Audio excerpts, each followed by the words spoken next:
Caution! This podcast contains content hotter than a fire-breathing dragon at a barbecue. Listener discretion is advised.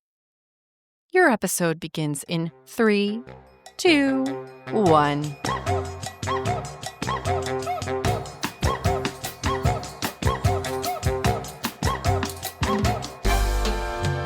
Welcome to the Lusty Library podcast, everybody.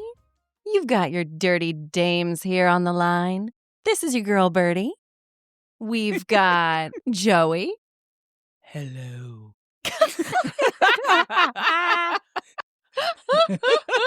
Okay, so that's Joey. And we've got Lex. And now you're speaking with Lex. Oh, sultry. If this is your first time listening to us kvetch about kinks together, then let me fill you in on what this podcast is all about. I love kvetch. That's great. Kvetch about kinks. It's alliterative. You know we love alliteration here at the Lusty Library podcast. So Joey, Lex, and I will take turns choosing a romance novel that none of us has read before. We read it, and we bring you along for the ride. In case you haven't noticed, if you're a repeat listener, we seem to only be getting higher and higher tolerances for smut. So these novels are not just your average grocery store romances. These books are dirty, and they also are sometimes smart. And they are also usually good, stupid fun. Now, ladies and gentlemen, drum roll. Today's a big day, and I'd like to propose a toast. And I would like to toast to you, Joey, because you are truly headstrong. And this week is the week that you have officially ruined me. Cheers, everybody. Cheers. Cheers. And when I say you've ruined me, here's what I mean. I read this whole book and I read our next book already. And I thought, well, none of that was really that kinky. I know. I am fucking ruined. I know. You're going to have to listen to our next episode because once you realize this statement is pretty heavy considering. Oh, really? Last one? No? Nope. Once we've delved into the reverse harem, where we have male-male happening with the male-female, I'm not sure that you can step back from that. The bar has been raised. The threshold is real high. And see, I think it's the dark romances we've read that have raised it for me. Yeah. So Definitely. I think everybody's got their own thing that challenges where their bar is. It's true. I was talking to a friend about all these books and I was like, yeah, it was only a little bit of spreader bars and choking and slapping and exhibitionism. I don't know, just really wasn't all that much. She was like, wow, you're fucking ruined. And I was like, you know what? Cheers to Joey. Yeah. When it comes to our end of days and we are like the Golden Girls sitting there still reading our smutty books and drinking cocktails, please make a toast to me at that point and say, I have enriched your life by turning you on to some of the dirtiest, filthiest, smuttiest books that there are. Oh my God, I have an idea. Oh? Just like Logan in the book we're about to talk about, Mhm. your headstone can just have a bunch of eggplant emojis on it. Yes. Yes. Yes. I love it. I love it so much. Well, in case you're wondering what we are toasting with today, just for a visual of it for everybody who's listening, we are raising glasses of a drink that I've invented. It's based on the root down from the Red Door Bar in Providence. I'm calling this drink the LA Porn Star. And that's because it tastes healthy, a little bit local, a little bit exotic, and it's still going to get you tipsy and hot. Fuck you both, because now I'm going to have to fucking step up my cocktail game. No, you don't. So what do you think? I like it. Okay, Lex likes it. Delicioso. Believe it or not, I actually like this. Oh. The taste is actually pretty subtle, Uh-huh. and I can't believe I'm drinking raw juice. Okay. For Yeah. those of you that know me IRL, if it's healthy, I'm allergic to it. Okay? Let me tell everybody what's in this cocktail. It's fucking amazing. So I went out to Wildflower Vegan Bakery and Cafe. Shout out. Yeah. And I got juice there and I was like, I really need this to be a specific ratio. I need it to be 1 to 1 to 1. I'm making a cocktail with your juice. And the woman's eyes popped out of her head. She was like, oh my God, I can't believe I've never thought about that before. She's like, next time if you come in here and I'm like, woo, and extra happy, you'll know why. She's like, thank you. That's a brilliant idea. I can't wait. Anyhow, I did that. And then also in honor of our main character, who is of Persian descent, the tequila that I brought for us today, I infused with saffron. I love saffron. I also added a couple of dashes of rose water. Oh my Very God, what nice. the fuck? I know. So, folks, head to our website. The recipe will be there. And if any of our listeners happen to be mixologists, please hit me up on one of our social media sites. Maybe we can partner together and you can help me elevate my bartender game here. 'Cause I'm really coming in third place when it comes to our cocktails. Help. SOS. Okay, you can be queen of the books. We got to have something too. Okay, fine. All right, but the book. Yeah. Yay. So, we've talked a little bit about our characters already, but, who are they? So we are talking about my pick, Porn Star by Laurelin, Paige, and Sierra Simone. So when I picked this one, I thought, you know what? This seems like it might actually be a little bit more deep than just about a couple of porn stars fucking around. And I think it pulled through. So let me read you the summary. Come on, you know you do. Maybe you pretend you don't. Maybe you clear your browser history religiously. Maybe you pretend to be aghast whenever someone even mentions the word porn in your presence. But the truth is that you do know me. Everybody knows Logan O'Toole, world-famous porn star. Except then Debbie Dare pops into my world, and pretty soon I'm doing things that aren't like me. Like texting her with flirty banter and creating an entire web porn series just so I can get to star in her bed again and again. With Debbie, my entire universe shifts, and the more time I spend with her, the more I realize that Logan O'Toole isn't the guy I thought he was. So maybe I'm not the guy you thought I was either. Oh my God, this book. So I know that we have a lot of hot opinions coming into this. Let's set the scene for everybody. I was obsessed with the opening chapter where we get to meet Debbie. We get to meet her, and she's immediately hilarious. You learn so much about her as she's sitting going through her college tuition bills and getting really sad about her life. And she looks up, and there's her mother's asshole staring her right in the face as she's doing nude downward dog yoga pose. The most stereotypical Californian hippie parents. Yeah. I loved it. I did too. But I was actually laughing out loud when her mom turns around and she's like, oh, Debbie. And you're like, what? What happened? Like, what does she look like? And your brain goes through 1,000 different things. And then she's like, your aura is positively black. I was like, oh, fuck. She's that level of hippie. I fucking love it.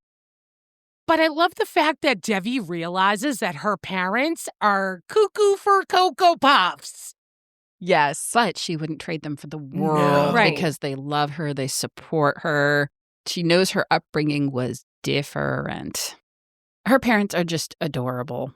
And the fact that her dad is from Iran and he's embraced this very free lifestyle is so good. Yes. Love it. I immediately was really excited because this is a element of diversity from like an authorship point of view that we haven't experienced yet in any of the books we've read. We haven't encountered anyone of Middle Eastern descent. No. Right. Which I was like, oh gosh, refreshing as fuck. Thank you. I loved Debbie as a character, but I am so tired of everybody under 25. Yes. They mentioned she enters Logan's world at 18. Yeah. So it's 3 years later. Do the math. She's only 21. I know. And he does talk about how they have a 10-year age gap. He does even say at one point, the wrongness of it made it feel that much better. And I was like, oh, I wish I could take that line out because I was really starting to warm up to him, and then he said that, and I was like, yeah. Yeah. I don't know. I don't have a problem with age gap in books, but I tend to find that as they get older, the age gap means less. Well, absolutely. For me, I don't mind the age gap once a woman is pretty much past 25. There's enough life experience there that you know what you want. When you're 18, you think you know what you want. Yes. Right, Yeah, right. that's tough for me. You have to at least be 21, and that's still young. But it's a minimum. Like, if there's a teen still in your age and there's a big age gap, I have a very tough time with it. It's one of my least favorite tropes out there, and usually one I stay away from, truthfully.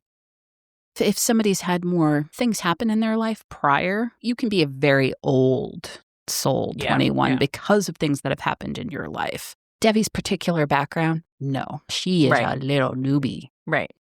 She's very sweet and innocent. She does have good, strong opinions that are weighted with a lot of wisdom, I felt. That's what saves the character for me. Yes. She was very strong, coming back at him a few times over the course of the book with opinions that I was like, whoa, you are wise beyond your years, my friend. And the fact that you were wise enough in this moment, hold on, here's how I feel. And when you say this, you disrespect me, and I won't have that, right on the spot. And I think that leads back to how she was raised. Absolutely. Yes. She has a high emotional intelligence. Yes. Just because she hasn't had super extensive real-world experience, her emotional intelligence, because of her upbringing, is super, super high. She knows what she deserves and what she should be getting out of being in a relationship. We meet Logan in the next chapter. We find out Logan's been dating this adult entertainer. He's been recently dumped by her. They were together for 3 years. Her name is Raven. They had a dog together. They lived together. Yep. She helped him start his production company. And then one day out of the blue, she just goes bye-bye Yeah. and leaves him. No note, no goodbye. And then he sees on social media that she is now hooked up with this Italian producer and is now in Italy. What the fuck? I know. I felt really bad for him. He comes across as a little bit shallow at first. A little? A little. The prologue is him talking about himself and how amazing he is at being a porn star. A little shallow? He comes off as completely shallow. But then all of a sudden, the layers come off, and he's just a big mush. Yeah. An emotional mush. Yeah, he's wrecked from Raven leaving him.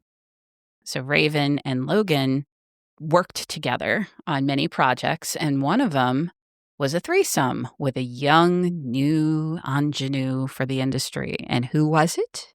Debbie. And he has been thinking about her ever since they did that piece together. Thinking about her, he has the DVD near his bed. He masturbates And he to her. masturbates to watching that scene. And they never had sex. Debbie just gave him a blowjob, and it was a blowjob that 3 years later, he can't forget about. He can't forget about her body, the way she smelled, the way she moved. Can you say obsession? He went down on her because he talks about the little breathy sounds she makes. But she also divulges that she can't stop thinking about him either since that scene. And ever since, she's never done any P&V movies. Yeah. Just girl. So she's kind of obsessed with him too. This is a big decision for him to go to this big industry party where Raven might be there. And guess what? Devi has also magically kind of gotten an invitation because she's so young and new to the industry. It's kind of even surprising she got an invite. It was an industry party. Yeah, it was business. But as the night went on, Logan says he can feel the shift. And there's people who are there for business, and then there were people who are there for other things. And Business. He can see into a room where there is an orgy happening, and Raven is the star. He gets the feeling, by the way she looks at him, that she's performing for him to make him jealous. Yeah. So he gets fucking drunk, then heads out towards the pool. And he's like debating, do I text her? Do I not text her? And then he throws his phone into the pool. And that's where I was like, you know what? Actually, Logan might have some high emotional intelligence too, because he knew that it was going to be a bad idea to text her. Yep. It was absolutely a bad idea to text her. And guess what? He prevented that from happening by throwing his phone in the pool. Smart guy. Debbie was just happening to walk up next to him at that moment. She's like, oh, hi. Throwing your phone in the pool? Cool. All right. And then he's like, yeah, that was stupid. Okay, I should probably go get that. And before you know it, she's taken off some of her clothes and diving into the pool to get his phone. Mm-hmm. The wonderful, sultry dolphin that she is. She's going into the pool, and you can just envision it's nighttime. The pool lights are on. Her glistening golden skin, like in my head. It was fun. And before you know it, she's like, are you going to get in with me? And he's just like, fuck yeah. And he gets in all of his clothes with his shoes, absolutely zero thought, with the bottle of scotch that he's holding. Yeah. Really, my big question right now, what the actual fuck is with the scotch in season 2? Scotch was hot a couple years ago. Cannot fucking take it. The fact that they even said at one point in this book that Devi was drinking scotch, my ass, she was drinking scotch. There is no way a 21-year-old woman in LA is drinking scotch. It was hit for about 3 years. Everything goes in cycles. What the fuck? And then it was bourbon, and then it was gin. Ugh. I'm going to fucking DNF the next book that the character's drinking scotch. I will fucking bitch slap you with a fucking bottle of scotch, you dumbass. Look, just because it's my preferred drink, I'm like, woohoo, yeah, let's talk more about it. I know.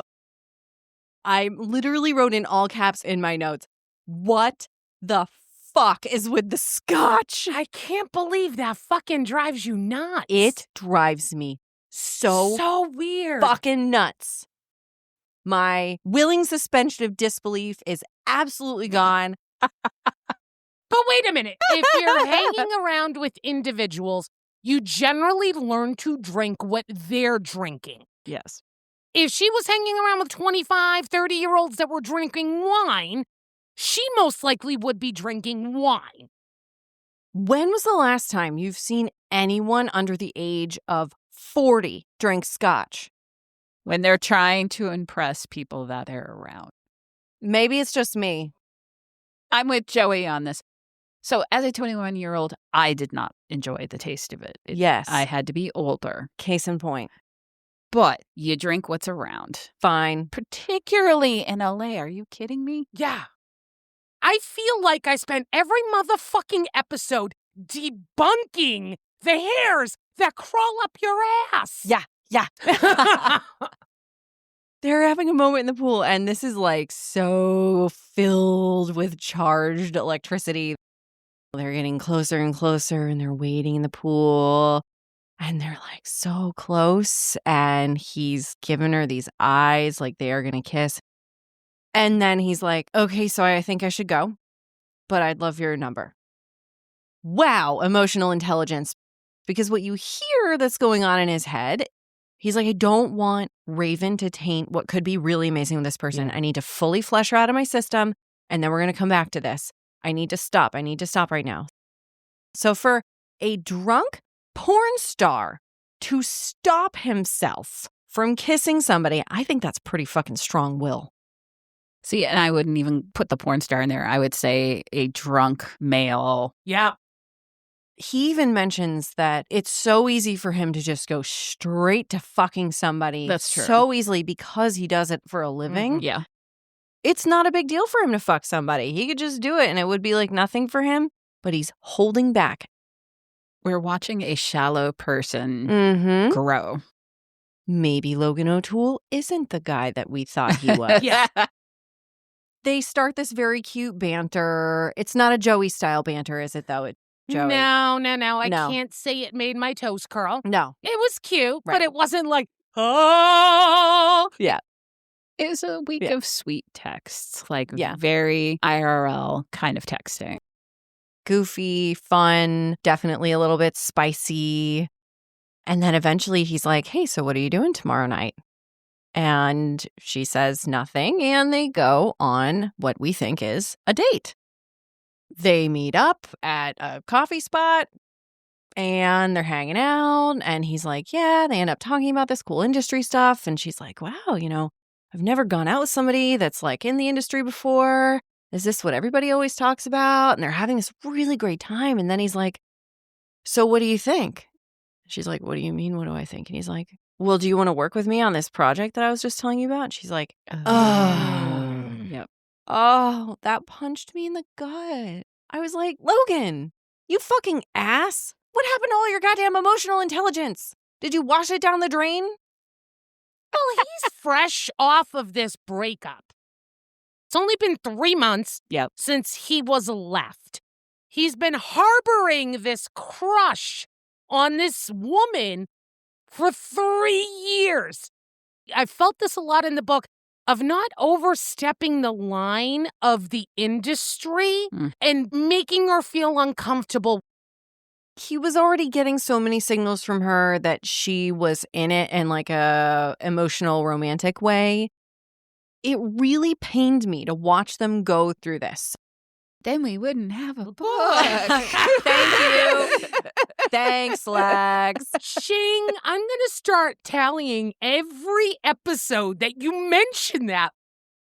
Well, because I was also like, oh my God, Logan, you're so straightforward about so many things, and you know how to talk about consent and limits and things like that. Just have the conversation. Hey, look, I don't want to be weird. If this is weird for you, we'll stop this conversation right away. But I'm interested in you. And he does that. But we have to get through so many fucking stupid, awkward things that have already kind of tainted it until we get to that point.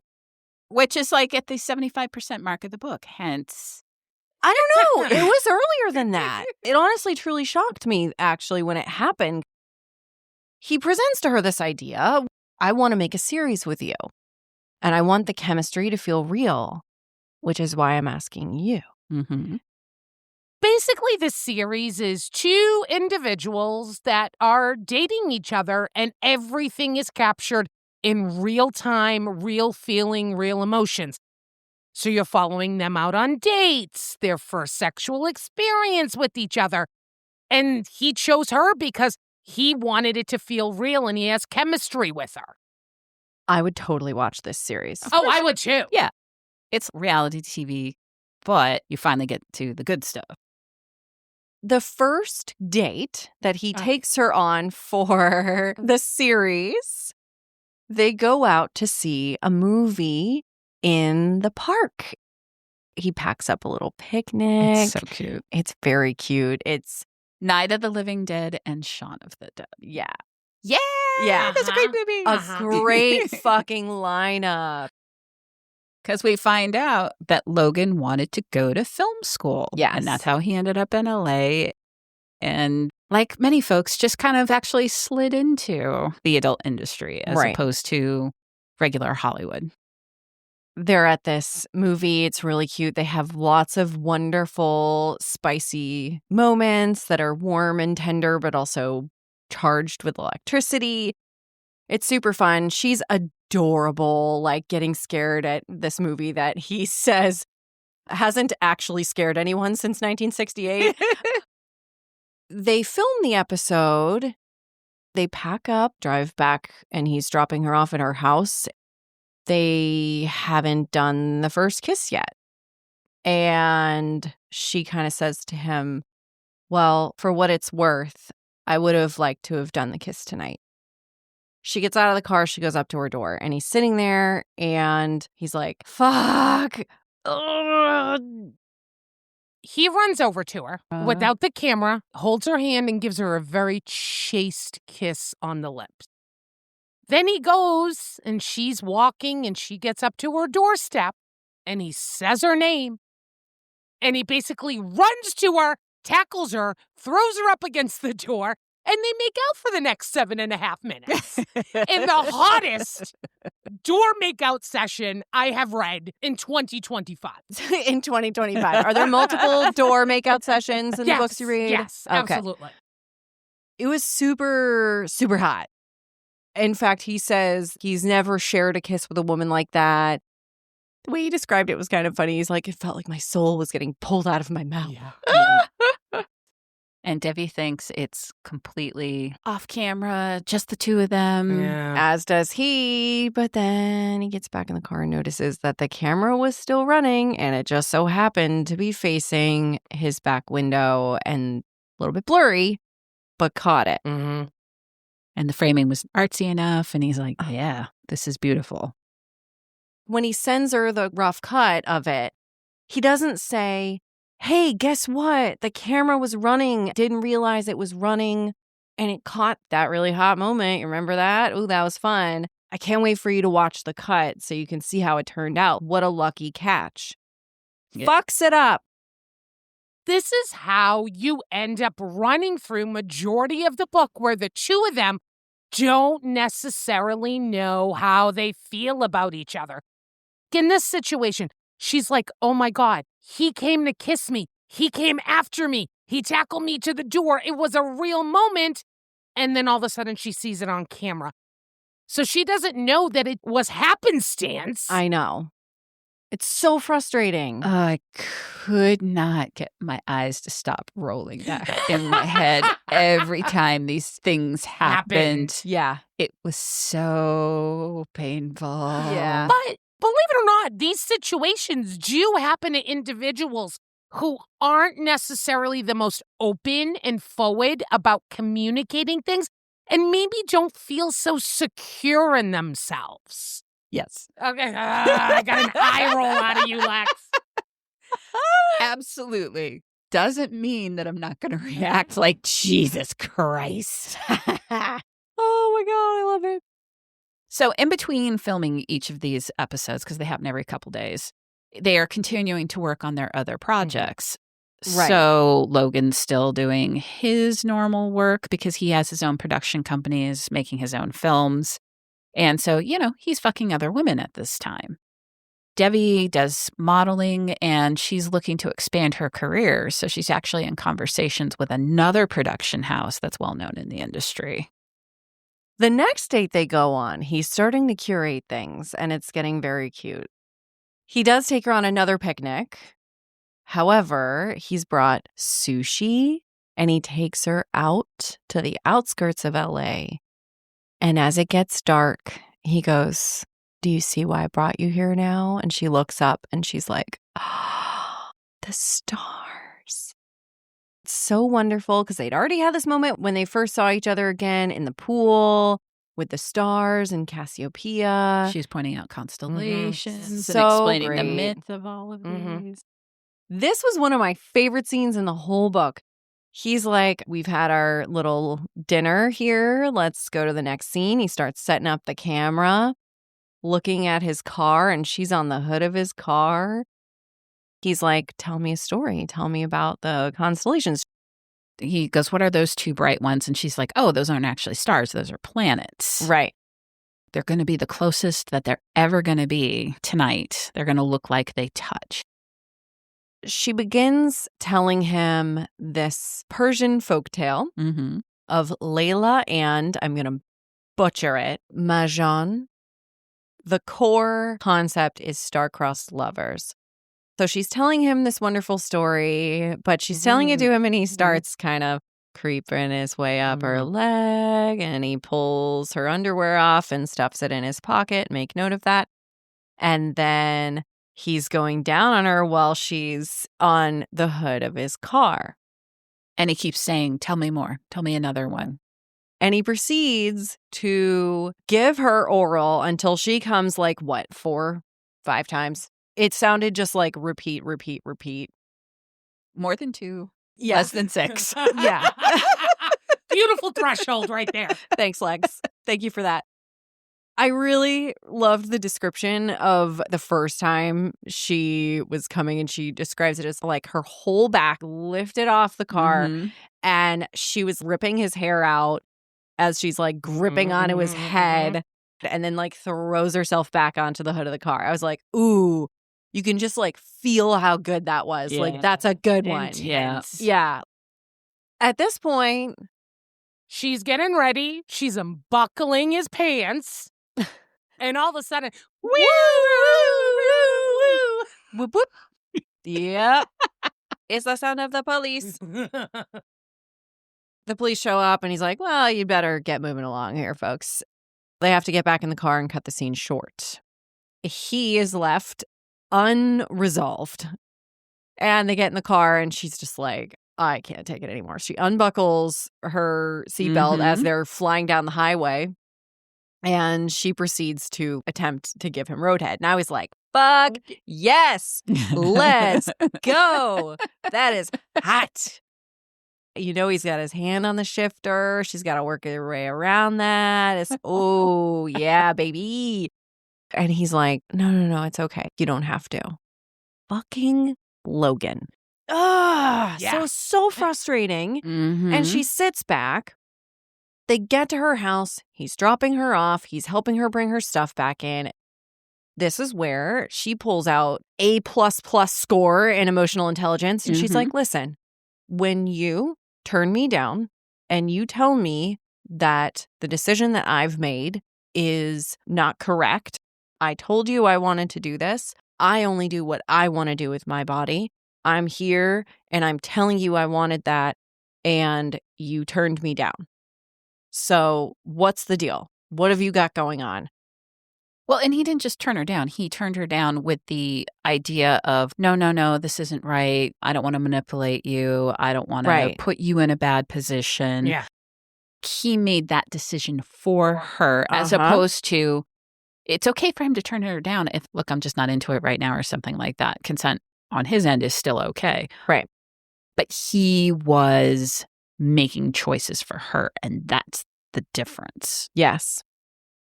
Then he's all like, sit down on the sofa, and he gets all dumb on her, and I was like, oh, meow.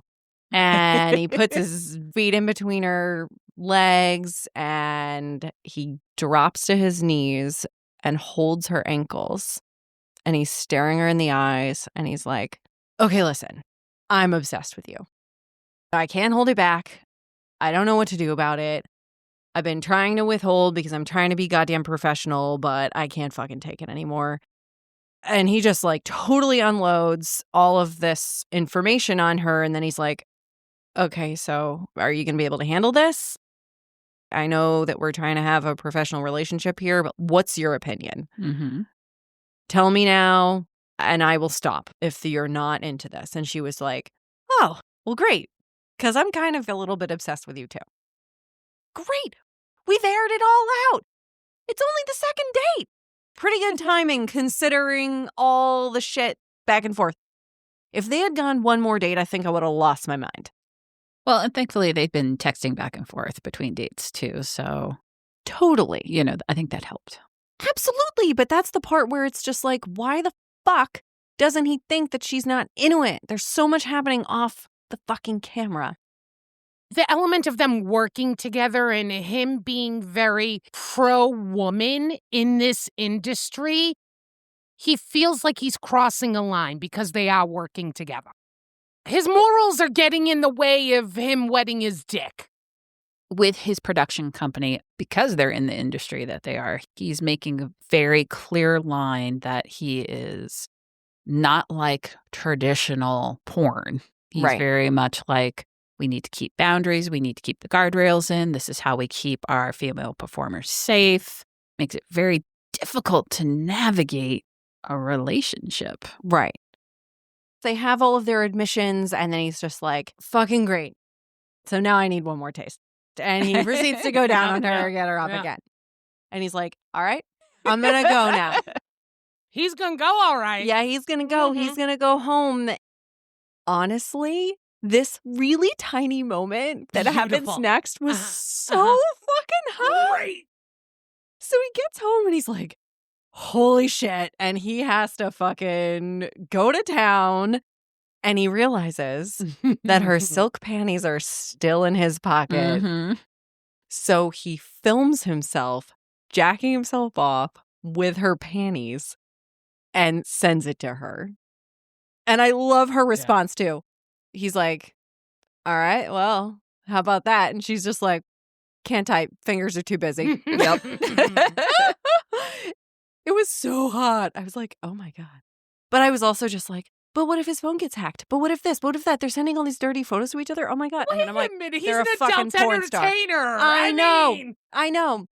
Again, there's a difference between your personal life when you're on set. It's true. They would never know the difference between it being a video for personal time and a video for professional time. because if I'm not mistaken, some of these dirty texts and videos made it into the final cut of the show they were doing because it was part of the experience they were having. It's true. It's actually such a good idea. So Logan, I actually think is really funny. One of the lines that made me laugh out loud was around this part where he's just talking about how into her he is. And he's just like, God, I don't really know if this is normal, but I want to do the filthiest things with her. And then I want her to meet my parents. I know. I love that. I love that. There's a scene and it made me laugh out loud so much as I was walking my dog. I was wondering what this scene was because you text about it. It's so fucking stupid, but I laughed so hard. So they're walking along the boardwalk on the beach, and there's this tarot place, and she's like, ooh, let's stop in for a quick reading. Oh. Yeah. And he looks up, and he's like, that woman looks oddly like Debbie. Uh-huh. Guess what? It's her mom. He's like very formal, like, wonderful to meet you, Miss Dariani. Gives her a nice handshake, and he's a good boy, and I just loved it so much. And then she's like, oh, so are you making pornography with my daughter? So I was dying with that. And then she tells him that, oh, yes, well, you do have a very virile chakra. Like, It was cute. It was very cute and funny. really great. And he's like, yes, madam, I'd really love to help your daughter with some vigorous sex to unblock her sacral chakra. The back and forth just cracked me the fuck up. Debbie was so embarrassed. She was so mortified, but then he was just like, wow, your mom's amazing. Yeah. And I was like, ding, ding, ding. They go to their next date. And when they started describing this date, I was like, God damn it. I want to go on all these dates. And I will say there are men out there that are that attentive and thoughtful and creative. I will say my now husband did pull out all the stops, and we did do a couple of really cutesy dates like this when we were first dating. It's hard to keep up the energy level and keep it fresh after almost 10 years. But not only that, for it to mean something to you, you can't have every fucking date like that. Yeah. Because then that's the standard that you're expecting. I know. Yeah. Every once in a while, you just got to go out for like fucking pizza. Applebee's? So he takes her to an art show, and he's bought out the gallery for the evening after the show, full through to the next morning. But when they show up, the show's still happening. But what is the show about, folks? Oh my God. It's so cute. It's basically about all the stars and constellations that you can see in LA at that time of the year. And you see the lights, and then there are paintings that are part of it. It is an immersive experience that was just so fucking perfect. So there's still people there, but they're already feeling it. It's spicy. The heat is happening. He pulls her behind one of the big paintings. There's like a gap between the painting and the wall.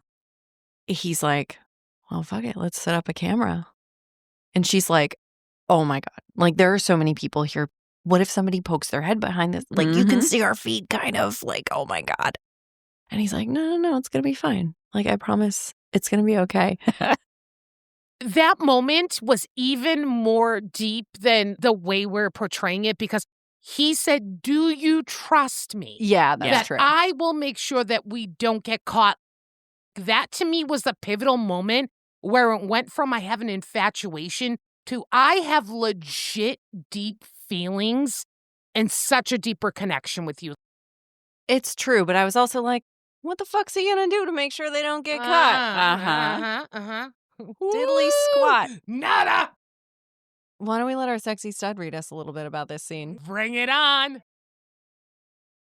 I wrap an arm tight around her waist, press my hand to her cheek, and lock eyes with her as I shift my hips and then slowly, so slowly that it almost feels like I'm barely moving at all, press inside. The minute I truly breach her, she lets out a loud gasp, and I clap a hand over her mouth to keep her quiet. Her head drops forward to lean on my shoulder, and I keep going. I have to bend my knees and angle myself, reach down and hike up her leg again, but it feels so fucking good that I wonder how mad she'd be if I came right now. Her pussy is tight, tighter than I could ever have imagined. So wet that even with the squeeze of her channel, I can slide in with almost no resistance. The flared edge of my crown drags against her G-spot, and she moans and shakes against my hand, and then I'm pushing up and up and up, deeper and deeper, until her pussy is stretched wide around my base, her pelvis flush with mine. I grab her other leg and pull her up so that she's got her legs wrapped around my waist, and I'm supporting all her weight with my hands under her ass. I lean back a little so that I can look at where we're joined, and then I look up at her. Cass? Her mouth is open and her pupils are huge and black. Move in me, she begs. Just for a minute. Jesus fuck. I squeeze my eyes shut for a minute to stave off the waves of fire her words ignite in me. Goosebumps from my toes to my head. Toes to titties. Yes. That scene was so hot, but I love what happens right after the Yes. scene. Yes. This did make me laugh. Yeah, they do get caught. This little old lady with her walker comes around the corner. It's like, oh my. And they're both just like, howdy. It's so fucking stupid. I love it. He's got his dick in his hand, if I'm not mistaken, Yeah. at that moment. Yep. I also loved how he got her into the scene and to kind of just relax and let everything fall away. He goes down on her a whole bunch and gets her so close, and then he stops. And she's like, what? What are you doing? Yeah. And he's like, oh, I think you're focusing just on me now, huh? All right. I think we're ready now. You're not thinking about anybody else in this room. Super fun, super hot. I love him clamping his hand down on her mouth when she's about to like scream because they're in public. Ooh, it's hot. Think I like reading about this kind of exhibitionism. I don't think this is for me in real life. That's the whole reason Right. why we read these books. Yes. It's to bring you into a situation that you may never experience. But I'm always thinking, would I do that? I don't know. But I think sometimes if you're caught up in the moment, like this particularly was written perfectly because Yeah. the world falls away from you. Yeah. This scene, my favorite in the book, I will tell you, it was at the 47% mark. They have sex for the first time. Fucking 10 pages long. Was it kept going and going and going. Sometimes I think scenes can be overkill. This felt Nope. just right. I do appreciate when they draw it out and there's just really good descriptive terms. Well, and you're also getting where they are mentally during this whole time. So you're feeling Yes. the whole Yeah. experience as opposed to just being like slot A, piece B. It's much more involved. Probably worth the read just for that scene. Really Absolutely. They hadn't planned having sex. great. Right. It No. just happened in a very natural way. Yes. But then the second part of the date, when the Oh, gallery yeah. closed, Oh, yeah. that's where my heartstrings came into it. It was also hilarious. So they're like kind of professing their affections to each other. As he's fingering her, he goes, I know I'm manipulating you by fingering you while we're talking about this, but do you like me? I actually have this highlighted from him. I like you, Devi, not just in the porno way, but in the mushy hearts and flowers kind of way. I like being with you and hearing you talk and just watching you exist. I know that makes me a stalker, but well, I guess I don't really have an excuse for that. Almost every night after our scene, when Raven was asleep, I'd go to my office and beat off to our pour. Aww. Oh my God. Are your eyes hurting from rolling, Lex? I love that you guys have heart eyes for this. I don't think he gets a pass on that. No, you are manipulating her, you fuck. Sorry, I'm on the other side on this. He has the emotional intelligence at this point of a teenager. And he's 30. Come on. Yeah. I don't have heart eyes for Logan.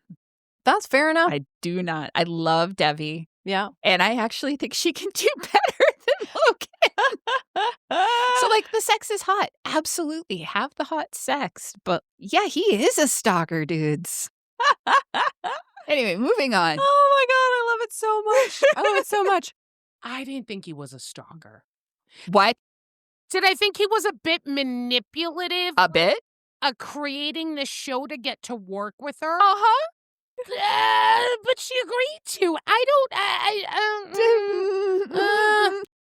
Okay, let's go down this road. He created a show so he could get close to her because he couldn't man up to just ask her out on a date. The show is completely done around having somebody fall in love and then have sex. He's doing it for this girl that he's been thinking about for 3 years, and he's doing it after he just got out of a relationship that was life-encompassing, and he's only 3 months out of it, and then he's all of a sudden all in on this girl. Woo, red flag, red flag, red flag, red flag. I will say the insta-love component, again, not one of my favorites. I was like... And, I'm usually the first to be like, love at first sight. I feel the connection. Yeah. I'm like, whoa, girl, back off, danger. So I saw the rationale behind the concept of the show. He needed a connection with that person for it to be realistic. So of course he would have chosen her. And it was very natural. I don't think he manipulated the emotions they had. I think she naturally brought how she felt about him. Yes, did he use it as a modus operandi to get closer to her? Yeah, was it really manipulative? I personally don't think so. Birdie, where do you weigh in on this? Manipulative? Not manipulative. I'm really curious. I wanted him to set it aside as a great idea that he had and either do it later after they've gone on a bunch of dates and established their relationship, or do it with somebody else because it's a great idea and save his love and mushy-gushy and real relationship with Devi for just Devi. I hated how he mixed it and then tried to cut it off and be weird about it. Like, that got he weird. should have just said, oh shit, I have this really good idea for a series. Would be so cool to do with her, but I really like her. So, nah. I just want to stop for a minute and talk about the collection of these first 3 dates as we think about this from a cinematography perspective. Get I love ready. it. Let's go. Get ready. Let's fucking go. So the first one, they're at an outdoor movie at night. The second one, they're pulled over looking at the stars because it's so dark out. The third one, they're in an art gallery show that has star-like lights on the ceilings, very dim lighting. It's about stars.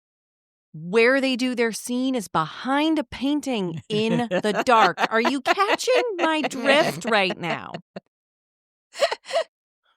How the actual fuck was any of this filmed? Really, really, really high ISO. So it's going to be grainy as shit. Exactly. I don't fucking care! Seriously! All I could think about was, there's no way he's capturing any of this. It's too dark. That's literally all I could think about. Please, For the love of Pete, explain something to me. Yep. So I know now you've transitioned to being an audiobook listener like I am.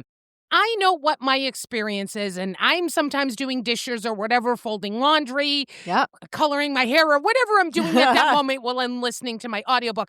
And there are moments where I just literally stop everything I'm doing, and I close my eyes, and I focus on what I'm listening to. When these things pop in your brain, like you're listening to the same fucking scene I am, do you all of a sudden go pause and go, I really wonder what the cinematography, like, how does this occur to you? Is it a hindsight thing? Like, No. after the chapter, you do like a download? What the fuck happens to you? It is very much in the moment, but I do have to take the file from the file cabinet and move it from the back to the front to be able to remember it. You know what I mean? No, Like, I have no fucking clue what that means. Yes, I know exactly what you mean. You've got like separate things running at the same time. So you're like listening and you're still following, but you're kind of following it a little bit less because some of the space in your brain is now being used to compute this other conversation you're having in your head. Because I do the same thing. Because usually I'm tracking the story and I am also just thinking about my opinions on what's happening at the same time. Same. Or I'm doing dishes or whatever. Oh my God. I know. It's a fucked up place to be in my brain.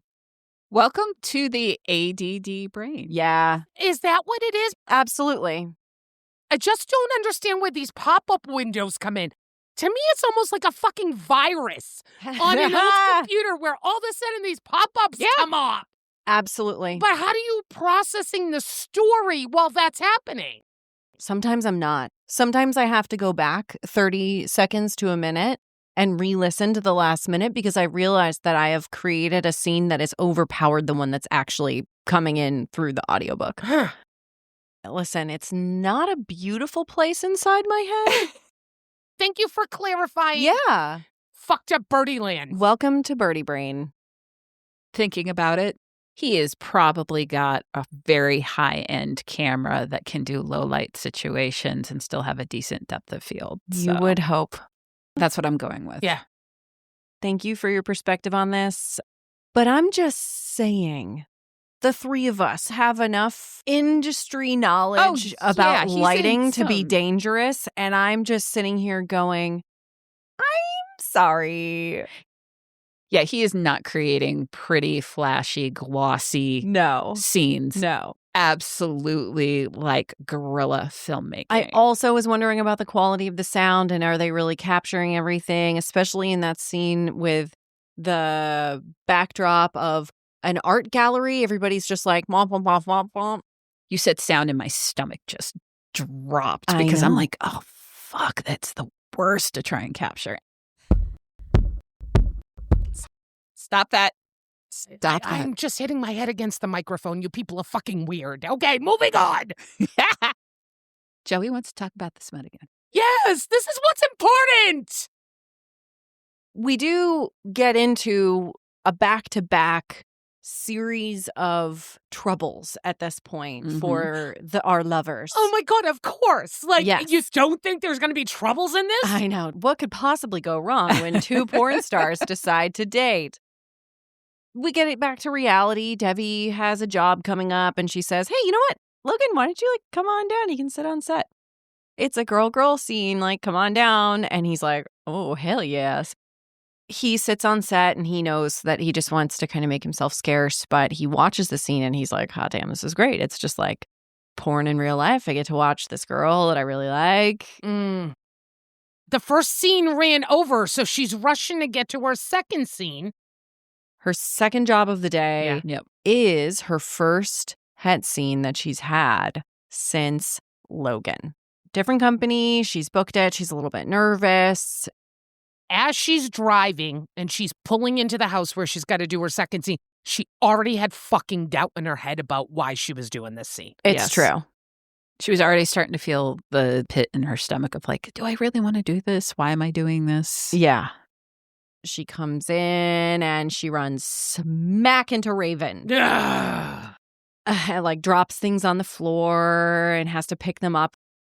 It's just such a horrible visual of her just groveling on the ground and cleaning things up while like perfect Raven is standing there all done up. So she gets into the place. She's late, which is not a good look for a young actress. The money is getting wasted, so she gets pushed into a room and asked to just strip down naked, take her clothes off in the kitchen here. Everybody else is standing there watching, and she's like, yeah, can I have like my own room just to like get ready for this? And they were like, oh, fucking fancy pants. And they're already like annoyed with her, like she's a diva. But that was a part of what she said when she did her contract. Right. There were certain pieces that needed to be there, and one of them is private dressing room with a lock on the door. Right. Things are not right. Things do not sit well.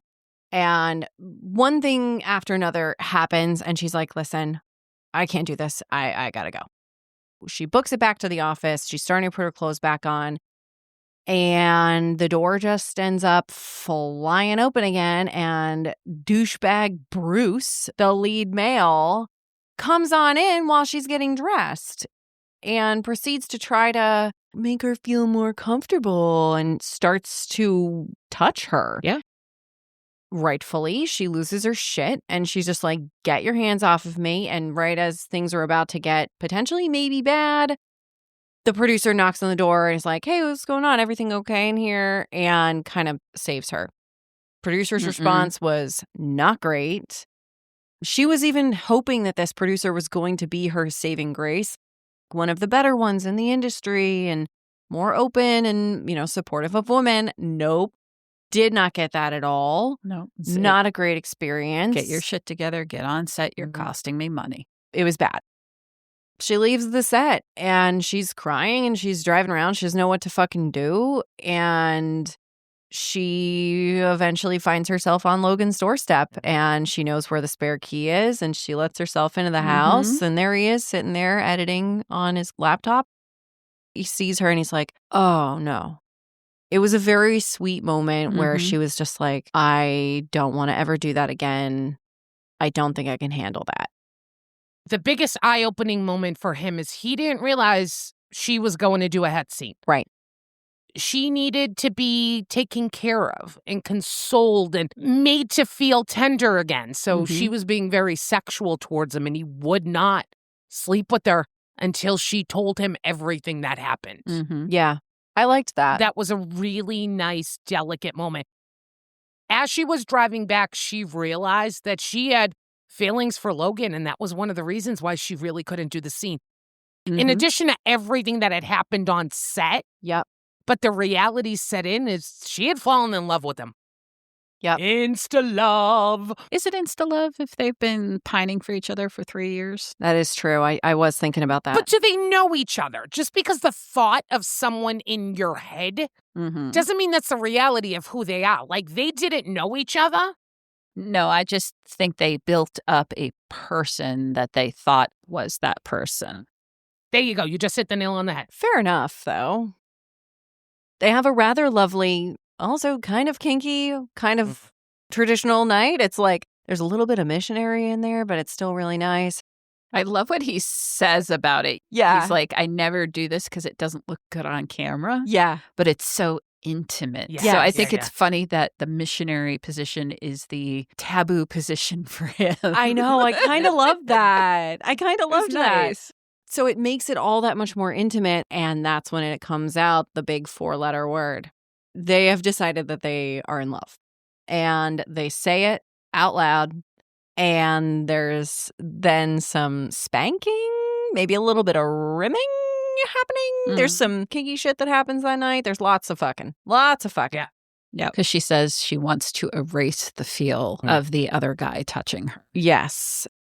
The next day, Logan has a scene that's going to be happening at his house. So he says, well, Devi, you can totally stay and just sit on set like I came to your set, whatever.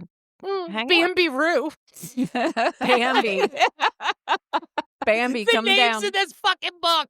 I love. But they're porn star names. It's Vida great. Gines. Yeah, Bambi Roo. Bambi. Yeah, it's good. She stays to watch the scene happen. It starts going in, and she just starts having a panic attack. She didn't last very long, did Nope. she? No, Nope. she sees him do gestures and things that he's done with her. Uh-huh. Yeah. And then she starts spiraling of like, is that just how he is with all women? I thought it was special. And it just, it kicks her in the gut. This time, she's driving around. She doesn't know where to go. She's very lost, and she ends up at her parents' house. And they're so sweet with her. She's basically just like, I don't think I can do this. She's like spiraling to the extent that she's like, I think we probably need to break up. He's not going to leave what he loves.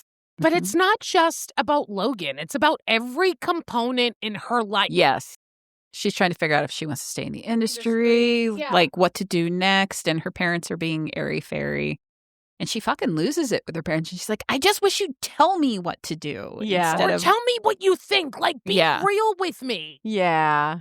And they Yeah. actually do. And I think she needed that. They were really helpful for her. It was really sweet. Logan realizes that she's gone midway through the shoot, and he's like, fuck, but I gotta like finish this scene. Shit, okay. So he like wraps it up. The instant it's done, he's just like, cool, yeah, guys, that was great. All right, goodbye. Gets on his phone. He's frantic. Like, he knows that Yep. something's wrong. He's trying to get a hold of her, and you feel the panic. Yeah. He goes to her house. She never comes home. Later that day, she texts him and says, hey, listen, I'm sorry I left. I didn't feel good.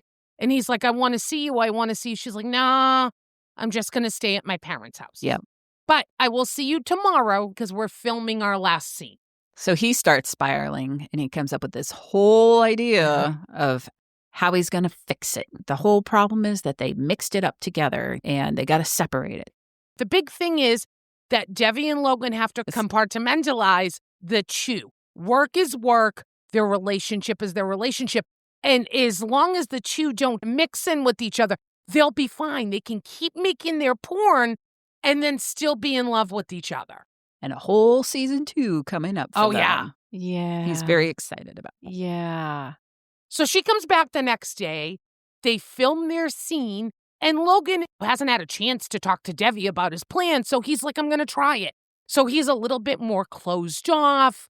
He's not as emotional during the scene that they're filming because it's two separate entities. These are what we do as work. And then when we're together, it's a little bit more delicate, gentle, emotional, all those feelings. But Devi can feel it. Yeah, without that explanation beforehand, it made it feel really awful. Yeah, I was Like, he actually was- wondering if the episode was going to not be as good because he Absolutely. changed the dynamic. Totally. Yeah, he just like flipped the switch and didn't even explain it to her. It was rough. Devi thinks maybe this isn't going to work for us. And so she starts leaning in the direction of breaking up with him. She goes through all these things in her head, and then eventually she breaks it off. She totally rips his sweet little mushy heart out of his body, and he is destroyed. Will they? Won't they? What is happening to the show? You're just going to have to read the book to find out, folks. Oh, so much more left of this book for you to delve into. Yep. I think it's that time. Oh my God, is it that time? Oh, we're going to stop talking about smut because it's that time. Da-da-da-da-da-da. It's time for... Audition with the Dames. Of course, how did you not think I was going to ask you a question that is related to adult film stars? Yes. Oh. Because I'd love to know. You're single. You're not in the industry. And you meet someone that you have this fucked up, amazing connection with and this chemistry. And you're like, so what do you do for work? And they're like, I'm an adult film star. Could you date someone that was within this industry? Yay or nay? That's a toughie. Yeah. So I had been actually thinking about this the whole time throughout reading this book.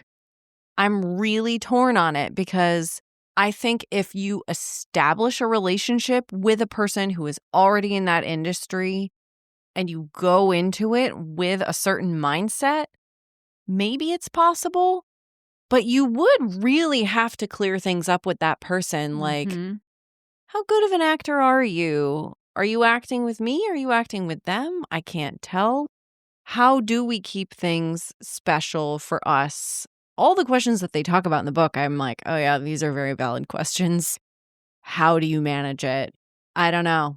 But I could say I would definitely do a one-night stand with that person. Let me tell ya. Yeah.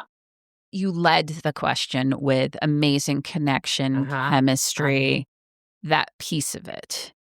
So I think it's like anything else with a relationship. You try and figure it out. You be open, you put what the boundaries are, and then you put your trust in. For me, those boundaries are there. I trust you with them. If you slide out of them even once, then done.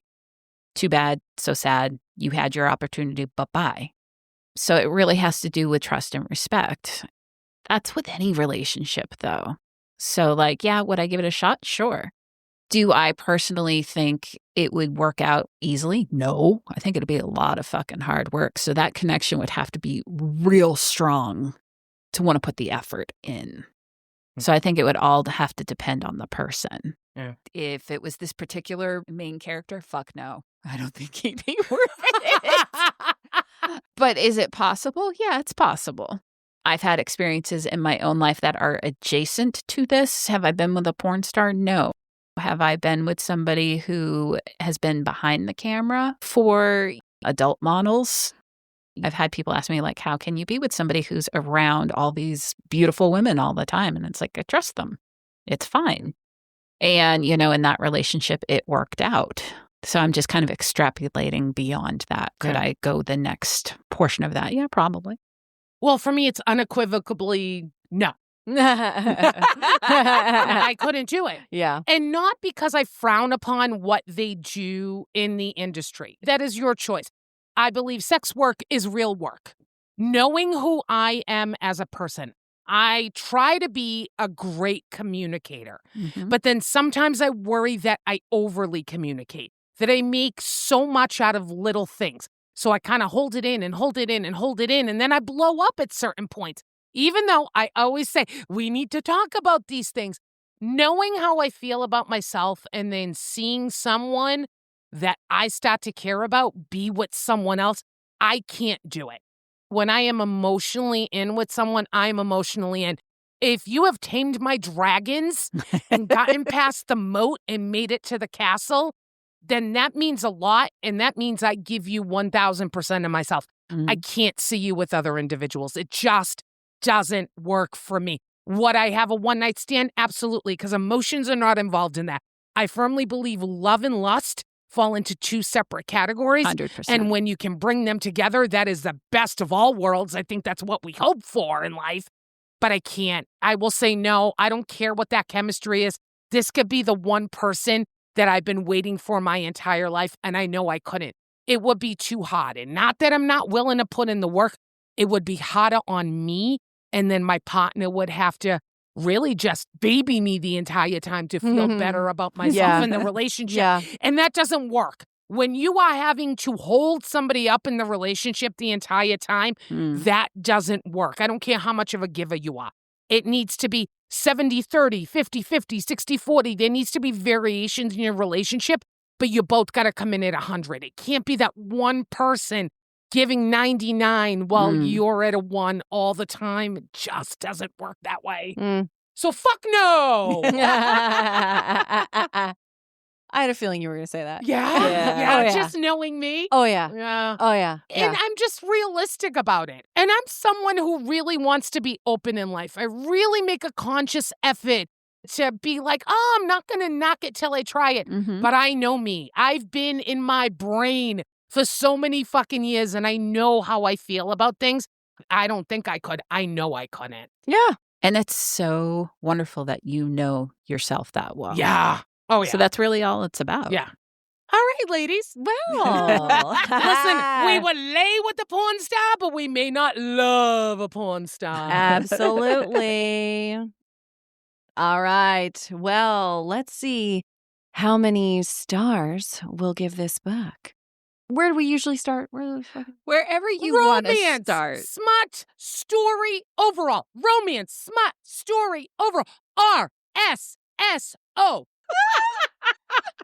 Have another sip, Joey. Have All another right. This is sip. our 24th fucking episode, not your first time at this fucking rodeo. No, but I never put them in the same order.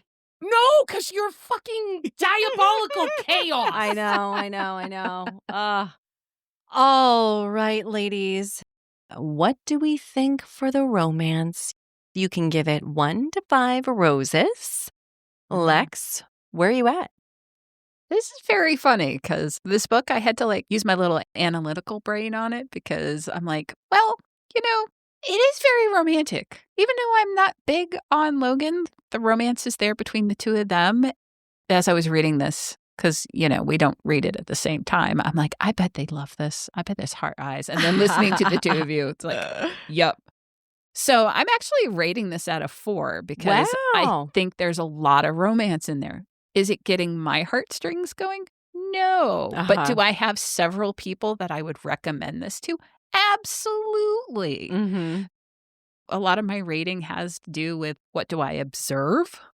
And I absolutely am giving it 4 roses because I think for a lot of people, they'll find this just adorably romantic. It's true. Are you ready to be surprised? Shock me. 3 roses. I'm not surprised because you hate the insta-love. And it's not even the insta-love. I think the dates were super romantic, but the romance component was under the guise of filming the show. So part of me says, was it done for the beauty of the episodes that were done?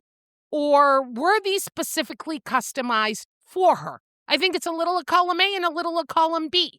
So was this sweet? Was this cute? Yes, absolutely. It was the middle of the road for me. My heart was not beating through this about the romantic component. I think it was a bit of A, obsession, B, creating a person in your head that you don't know. And then when you add in the insta-love, just because you have been periphery to someone for 3 years doesn't mean you know this person. You fucked more than the amount of conversations that you've had with each other. Okay? So I don't know where the I love you comes in. I think other people are going to find it romantic. So 3 out of me. That's funny. So I chose at the end of this to think about it after I had all the knowledge of everything that happens in the book. And we know where it ends. So I am ending it with a 4.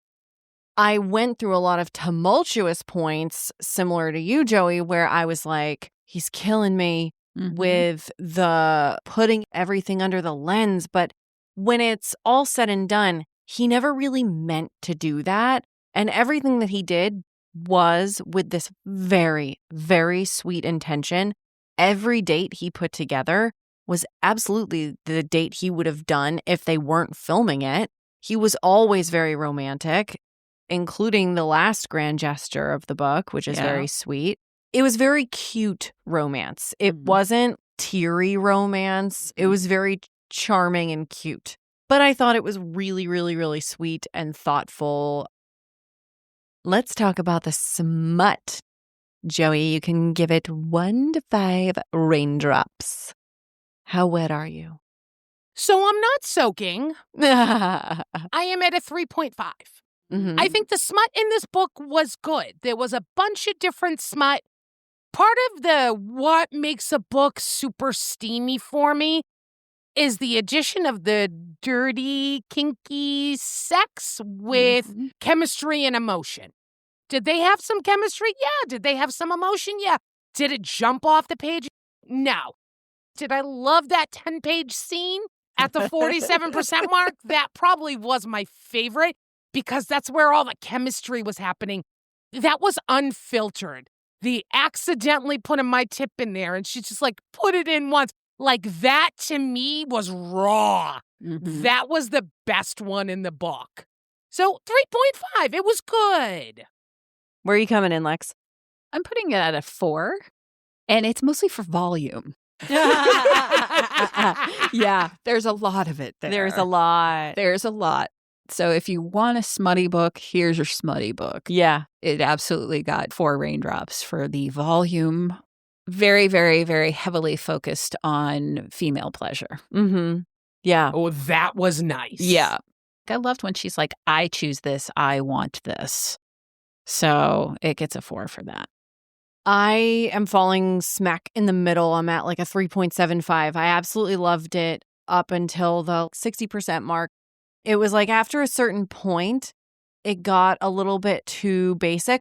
Although then we did heat it back up right at the very end with a little anal scene. And he was like, actually, I think this is the most intimate act that you can possibly do with someone because it requires so much patience, so much slow, deliberate trust. And I was like, ooh, you getting me with all this words. It was like super hot and then like, and then, ooh.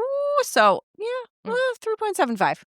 For those listeners that don't ever read the epilogue, I will tell you some of the smuttiest books have the best scene in the epilogue. Yes. I have no clue why an author does that. I don't mind. Like, I am going from the beginning of the book to the end of the book. So you've got me in the epilogue. Either you're tying it with a beautiful bow or you're giving me the dirtiest, raunchiest scene. But I will tell you, a lot of the books I read, that epilogue is where the schmut magic happens, baby. Yep, it's the time jump. So they've hit that new level of intimacy. So it always gets dirtier. Yeah, it's true. What do we think about the story? You can give it 1 to 5 storybooks. You're looking at me? Yes. 2? 2. 2? Yeah. There's not a lot of story here, really. I mean, there's a lot of back and forth with the inner feelings, but like it's just a relationship with two people. I could pick it up. I could put it down. I could pick it up. I could put it down. I wasn't staying up till 2 a.m. to finish this one. Debbie was adorable. Logan was He was a big part of why I just didn't care. He was so self-involved. It's all about what he wants and his love and what he thinks about Debbie. And I'm just like, I don't give a shit.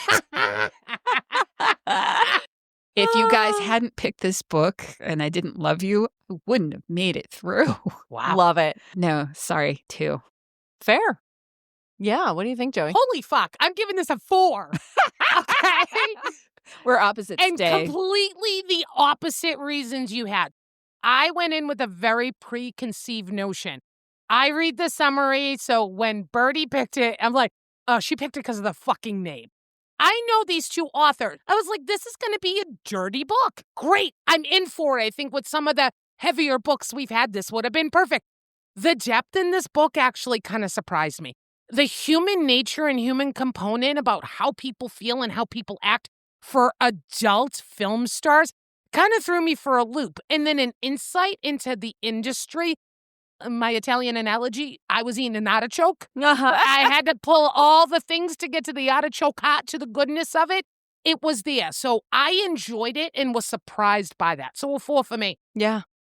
I put the story at a 3.5. I enjoyed it, but it wasn't like super riveting. And towards the end, it had a little bit of a lull for me in terms of just the general plot. But I thought it was good and fun. And I did really like a lot of the big picture things, like you were saying, Joey, that they were talking about, whether it's the human element in terms of romance or the human element in terms of, fuck, what am I doing with my life? Yeah. Should I be going to college for this or that or this other thing? Do I need to love my job? Is my job me? Or do I need to go with life? There's lots of core big things happening in this book. Adulting fucking sucks. Fucking adulting. Let's wrap all this up. Overall scores, we can give it 1 to 5 eggplants. What do you think, Lex? Joey, it's funny that you brought up, it touched upon some of the culture of the industry. I've had friends who have been in the adult industry, and it brought up a lot of what they deal with. And so I really wanted to like this book because it was at least touching upon those things. I don't know, it didn't solidify for me in a way. It was very surface level. So I'm just giving it a 2.5. Just didn't hit me in the way I would have really loved it. If I'm not trying to shove it all in my brain at once, then it's just not ringing for me. So 2.5. Yeah. What do you think, Joey? 3.5. I liked the book. I like these authors. The book did surprise me in the amount of depth it had. It was an easy, enjoyable read. Good, nice smut in there. So I'm not kicking this book out of bed. I'm not thinking about the book after having read it. When I went round 2, I still enjoyed it, but it wasn't like oh my God, this is something that I'm going to have to go back and visit again one day. So it was great. It was enjoyable for that moment. It surprised me in a sense. I think a lot of it came down to if you didn't break the wall with Logan, like he came in super arrogant in the beginning. If you didn't break that facade out of your head and see him as a deeper man and an individual, then this book was never going to resonate with you. And I think that's what kind of cock-blocked you, Lex. It's hard to break the wall when he's continuing to be that person all the way through to his whole thing of how he's going to fix it. Yeah. Yep. And then actually the end, I didn't find sweet. I found it creepy. Wow. So listeners, when you get to the end of the book, hit us up on our social media. Cute or creepy? We want to know what you think about the end of this book. Overall, I landed at a 3.5 also. I thought it was cute. I thought it was very funny. The comedy was what really got me through this book. I found it to be very funny. Actually laughing out loud multiple times. Yeah, this didn't have me laughing out loud. It surprised me that it was one of those like, kind of laughs. Yeah. But if something can make me actually audibly go, that's major for me. Or just like some shoulder shaking chuckles, like that's good. Like you're not going to be roaring laughter like you would for like a stand-up comic. This was, I thought, very funny. So 3.5. Well, thanks everybody. Thanks for listening. And if you're not already, head on down, check out Instagram, Blue Sky, Facebook, hit that follow button. We're there. The Lusty Library podcast on all those places. The Lusty Library pod on Blue Sky, whatever, you'll find us. And you can also follow us on Patreon. And you can even follow us in a better way on Patreon. You know what that's all about, folks. You know, drop us some change maybe on Patreon. Help support the Lusty Library podcast. Keep us going. By the next round. And if you haven't realized, Birdie has very expensive taste in cocktails. Do me a favor. Stop right now. Take a look at the device that you're listening to us on. Make sure you hit that follow button, either if it's Apple, Spotify, YouTube. It's the only way you're going to get notified every time a new episode launches. You definitely don't want to miss one single second of this funny, witty, smart, sexy banter that only the Dirty Dames can give you. If you want to be just followed around with that banter all the time, even in your email inbox, you can head on over to our website, scroll all the way to the bottom, and hit subscribe to our mailing list. We'll email you too. Hey, do you know what else we love? We love recognition. We're such sluts for it. So give us those star ratings. Write us a review. And you know what? I know. I get it. Some of the platforms are not intuitive on how to leave a review. So guess what? You can go to our website, thelustylibrarypodcast.com, and go to our episodes down at the bottom. It will tell you how to do those reviews. Please, please, please. And I know you want to know what our next book is going to be. I want to know. Well, I'm up again. And I'm so excited. We're going to let up down and dirty. Our next book is Pray Tell by Amanda Richardson. Get to reading. Thanks, everybody, for tuning in to another wonderful, sultry episode of the Lusty Library podcast. We hope we didn't blow your eardrums out at any point screaming at each other, and we will see you next time. Bye.